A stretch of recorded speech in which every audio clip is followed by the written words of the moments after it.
Hello, this is an update on the trans terror cult group. Ladies and gentlemen, they got him. The leader of the group, Jack Z's LaSota, was apprehended alive in western Maryland on the 16th of February. He was found with Michelle Zajko. The two of them were armed, and they were in their box trucks. And a third member named Daniel Blank was apprehended as well. According to the charging document, the three of them drove the two box trucks onto a man's property in western rural Maryland and asked if they could camp out on his land for a month. That man made the right decision in contacting police because alleged members of this group killed one of their other landlords in California. So when state troopers responded, Daniel Blank first complied. He was in one of the vehicles, and one of the state troopers stayed with him. And Zajko and LaSota were in another box truck, and they refused to follow orders to come out. And eventually, as the commands kept escalating, they did come out. Zajko was observed with a firearm on her belt, and she also had ammo. Both of them refused to identify themselves.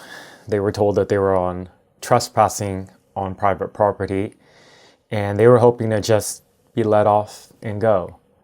And perhaps under most circumstances that would have happened. But the FBI is finally on this case.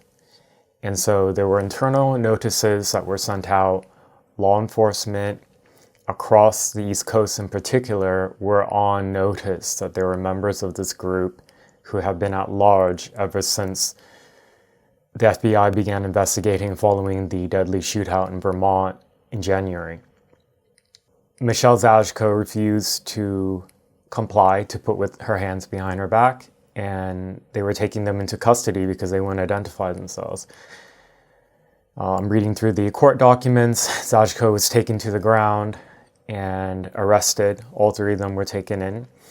And you'll see in the booking photos that Zajko has drastically changed her appearance. I've spoken to a source who knew where she was living before she went to Vermont, before the shootout happened. She, Jack LaSota, Felix Ophelia Colt, who's the German national that died, and the Seattle woman named Teresa Milo Youngboot. The four of them were living together for months at Airbnb units in Chatham County, North Carolina. That's exclusive to my reporting. Michelle Zajko appeared to pretend to be dead in her booking photo, which is something that you may remember that Jack LaSota did a couple years earlier when he was arrested. According to court documents, they gave aliases, refused to give their real names, and they were conclusively identified through the internal identifying documents that the FBI had given out to law enforcement across America. It's difficult for me to state how relieved I am at these arrests. I've been reporting on the case for over a month, and it's been one of the scariest stories I've done, just because members of this group have allegedly disappeared people and killed people who somehow get in their way. And I was putting my face out every day, bringing attention to the story.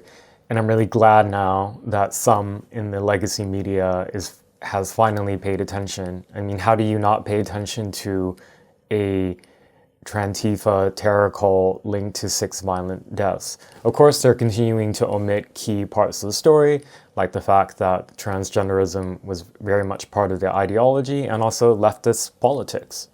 That's inconvenient to the narrative. In fact, some of the reporting would just use the preferred pronouns, so you think that these are just a group of violent extremist women or something.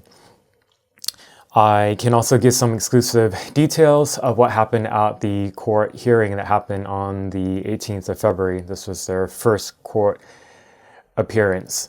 Some key notable parts. Jack LaSota at one point said that he proclaimed his innocence and questioned why he was even there. He didn't believe that he should have been apprehended at all.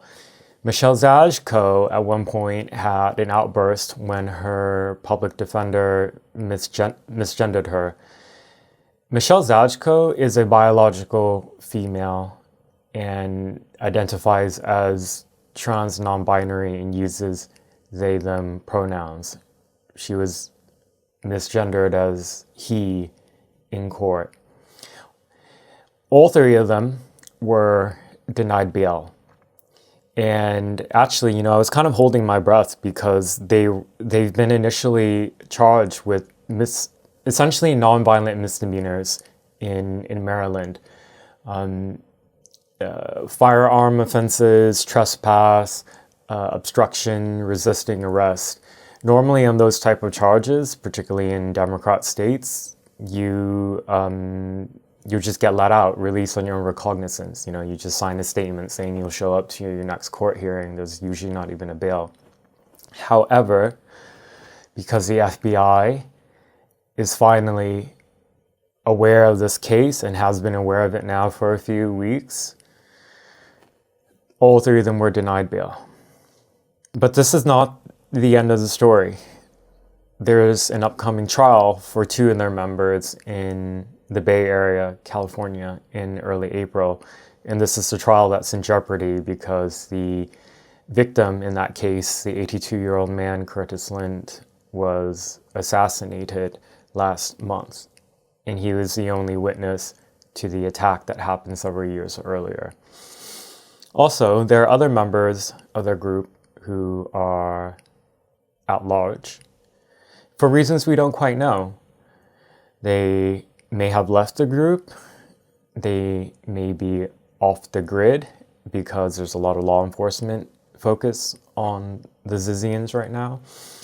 And so this story is still developing. I'm very committed to it. And thank you for your support in reading my reports, in following my Twitter posts, my X posts.